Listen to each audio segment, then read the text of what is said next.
জীৱনত যাক বেছি ভাল পাইছিলোঁ আজি সিয়েই বুজাই দিছে যে কাকো বহুত বেছি ভাল পাবলৈ নাপায়। এই জগতত সঁচা ভাল পোৱাৰ কোনো মূল্য নাই, কাৰণ এই জগতত সকলোৱে মাথো সুন্দৰ মানুহ বিচাৰে, কিন্তু কোনেও সুন্দৰ মন নিবিচাৰে। ব্যৱহাৰ ভাল থাকিলে বন্ধুৰ কোনো অভাৱ নাথাকে, সেইটো ছ'চিয়েল মিডিয়াই হওক বা বাস্তৱ জীৱন। মিছাকৈ হাঁহিব পাৰিলেও মিছাকৈ কান্দিব পৰা নাযায়, কাৰণ হাঁহি বাহিৰৰ পৰা আহে আৰু কান্দোন আহে ভিতৰৰ পৰা। তোমাৰ দুৰ্বলতাৰ কথাখিনি মাথো তাৰ লগতে শ্বেয়াৰ কৰা, যিয়ে তোমাৰ বেয়া সময়তো তোমাৰ কাষত থাকে। পাৰিলে ভাল পোৱা, নোৱাৰিলে ঘৃণা কৰা, তথাপিও অৱহেলা নকৰিবা।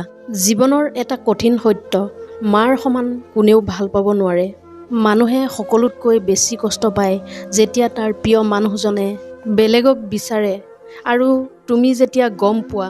প্ৰেম সৰুকালততো ফ্ৰীতে পোৱা গৈছিল, যৌৱনত সেইটো অৰ্জন কৰি ল'ব লাগে আৰু বৃদ্ধকালত সেইটো ভিক্ষা কৰিব লাগে। মানুহৰ জীৱনত সকলোতকৈ ডাঙৰ দুৰ্বলতা হ'ল ভালপোৱা। যাৰ জীৱনত ভালপোৱা নাই তাৰ জীৱনত কোনো দুৰ্বলতাও নাই। কাষত থাকিলে যিয়ে মূল্য নুবুজে, দূৰত আঁতৰি গৈ মূল্য কি বস্তু বুজাই দিয়াই ভাল। কি হ'ব ইমান পাৰফেক্ট মানুহ বিচাৰি, যদি তাত সঁচা ভালপোৱাই নাথাকে। এজনে সময় পালে মাথো মেছেজ কৰে আৰু আন এজনে মূৰ্খৰ নিচিনা সেই মেছেজৰ অপেক্ষাত বহি থাকে। কাকো কেতিয়াও কথা কোৱাৰ কাৰণে বাধ্য নকৰাবা, মনে মনে থাকা আৰু তাক বুজাই দিয়া তুমিও তাৰ অবিহনে থাকিব পাৰিবা।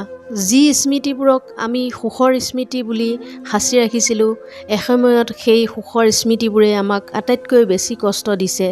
প্ৰেম শব্দটো বহুত সৰু হ'লেও ই এটা শব্দই এটা মানুহক শেষ কৰি দিয়াৰ ক্ষমতা আছে। এনেধৰণৰ মটিভেশ্যনেল ভিডিঅ' পাই থাকিবলৈ মোৰ চেনেলটো ছাবস্ক্ৰাইব কৰি ৰাখিবলৈ নাপাহৰিব। পুনৰ অন্য এটা ভিডিঅ'ৰ সৈতে লগ পোৱাৰ প্ৰতিশ্ৰুতিৰে আজিৰ এই খণ্ডটোৰ পৰা বিদায় লৈছোঁ। ধন্যবাদ।